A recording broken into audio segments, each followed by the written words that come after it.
This is the Sea of Galilee. The Sea of Galilee is 8 miles wide and 14 miles long. The Jordan River flows right through it. In particular, what you're looking at is the north shore of the Sea of Galilee, and it's called the Evangelical Triangle. It's the area where Jesus did most of his public ministry in Galilee. It starts first with Bethsaida, which is where the Jordan River flows into the Sea of Galilee. The next point is Magdala, down below us. It's the home of Mary Magdalene. The other city is up on the hill called Chorazin. And if you connect Chorazin with Bethsaida, you form the triangle where Jesus did most of his public ministry. In the middle of this triangle is Capernaum, the village of Nahum. It is the place where Jesus made his home base for his ministry.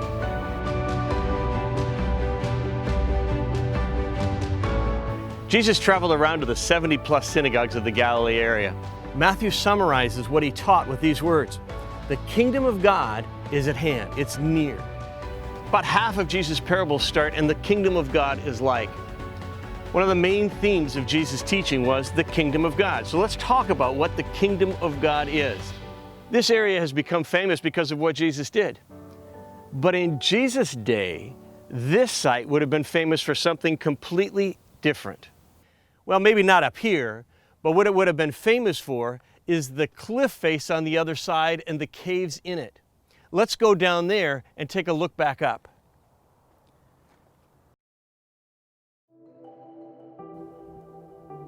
What I really want you to see is the caves in the cliff face. Look very closely.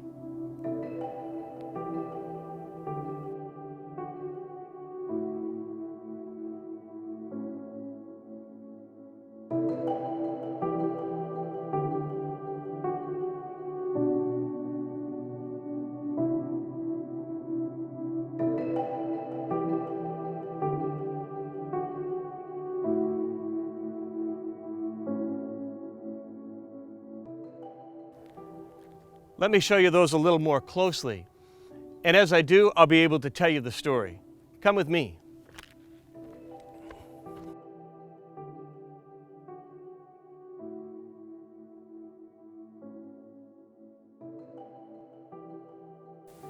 This story involves Herod the Great. Herod was an Edomite, not an Israelite, but a couple generations before him, they were forced to convert to Judaism. So he's kind of Jewish, but kind of not. His grandfather rescued Julius Caesar, and as a result, he was rewarded. Herod then was made the governor of Galilee at the age of 16. The story of Herod is a convoluted tale filled with conniving and assassinations and tensions between Rome and the Jews, between Herod and the Persians, and Egypt.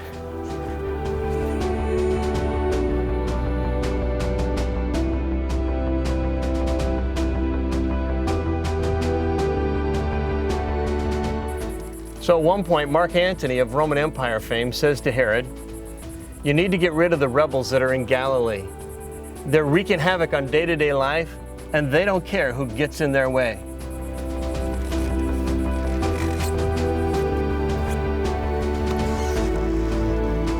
Now these rebels had gained themselves a nickname. They were called the Sicarii, named for the Sicca, the little sword that they had, that they would hide in their garments, and they would use them to stab soldiers or anybody who stood in their way. Depending on what side you're on, they're either freedom fighters or terrorists. So Herod takes care of most of the problem in Galilee, but the most radical of the radical, guess where they hang out? Good guess.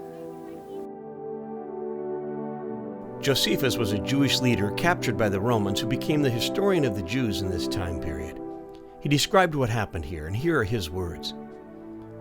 "These caves were in mountains that were exceedingly abrupt, and in these caves did the Sicarii lie concealed with all their families about them. But the king caused certain chests to be made in order to destroy them, and to be hung down, bound about with iron chains and by an engine, from the top of the mountain. it being not possible to get up to these caves by reason of the sharp ascent of the mountains, nor to creep down to them from above. Now these chests were filled with armed men who had long hooks in their hands, and by which they would pull out those who resisted them. When the soldiers were at any of the mouths of the cave, they first killed many of the sicarii with their darts, and afterwards pulled those of them that resisted them with their hooks and tumbled them down the precipices. They despaired of escaping.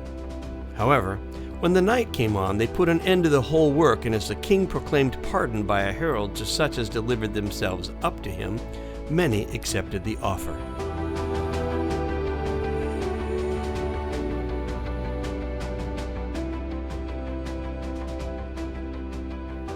The same method of assault, however, was made use on the next day. Now there was an old man who was caught within one of these caves, with 7 children and a wife. They prayed him to give them leave to go out and yield themselves up to the enemy. But he stood at the cave's mouth, and always slayed the child who came out to him, until he had destroyed every one of them. And after that he slayed his wife, and cast their dead bodies down the precipice, and then leaped himself after them, and so underwent death rather than slavery. They wanted an independent kingdom, and any Messiah they would accept would have to get that done. This is what Arbel was famous for in Jesus' day, and that was the attitude of some that Jesus was teaching. Let me show you an even more radical story. Let's go to the other side of the evangelical triangle, to a place called Gamla.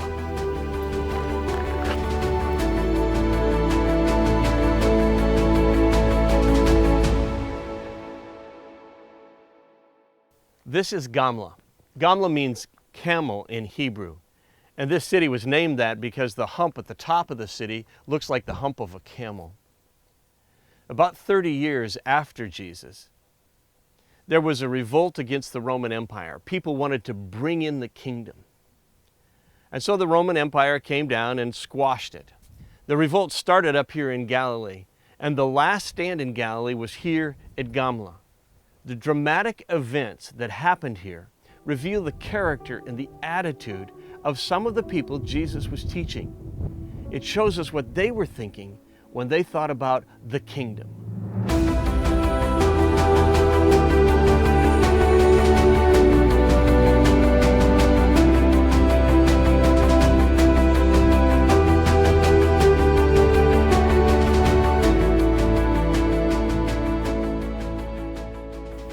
At one point, Herod Agrippa II, the great-grandson of Herod the Great, walked up to the city walls and urged the people to make peace.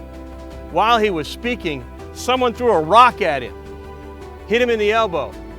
The Roman soldiers rushed in to rescue him. There was not going to be any peace.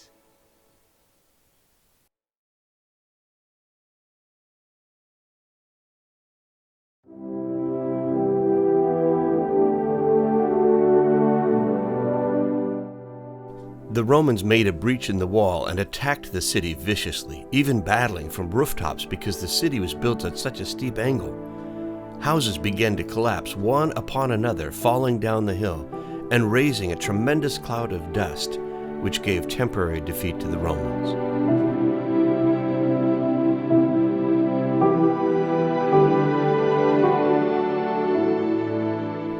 In the morning, they would begin the attack again, spurred on by the loss of fellow soldiers and the previous day's defeat. Those that had survived went up to the citadel.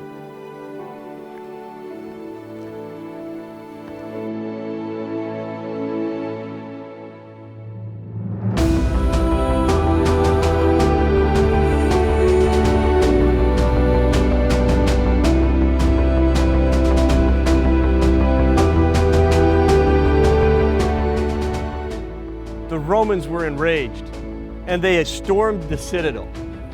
As they broke through, they began to grab women and children and hurl them off the top of the citadel into the ravine.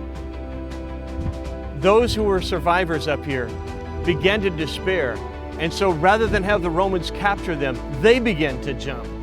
In fact, 4,000 were killed by the Romans, but 5,000 hurled themselves off the cliff, plunging to their deaths.